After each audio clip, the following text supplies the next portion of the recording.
প্রকল্পের নাম পরিবর্তন করে পাস হওয়া জি রামজি বিল বাতিলের দাবিতে আগরতলা শহরে রাজপথে নামল ত্রিপুরা প্রদেশ কংগ্রেস। রবিবার কংগ্রেসের পক্ষ থেকে আগরতলা বিভিন্ন গুরুত্বপূর্ণ সড়ক পরিক্রমা করে একটি বিক্ষোভ মিছিল সংঘটিত হয়।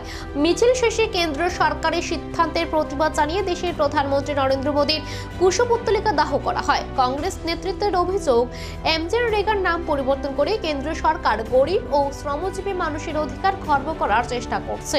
অবিলম্বে এই বিল বাতিল না হলে আগামী দিনে আন্দোলন আরো তীব্র হবে বলে হুঁশিয়ারি দেন কংগ্রেস নেতারা।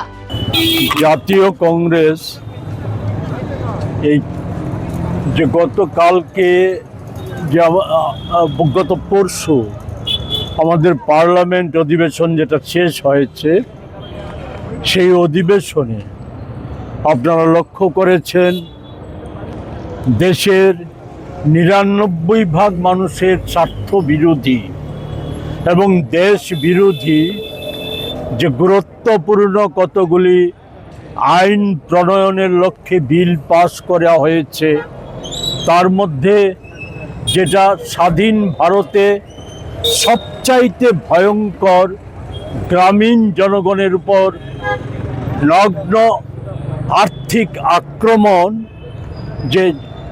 যেটা মৌলিক অধিকার হিসাবে মহাত্মাজির গ্রাম স্বরাজের স্বপ্ন হিসাবে আমাদের দেশে 2005 সালে সোনিয়া গান্ধীজির তৎপরতায়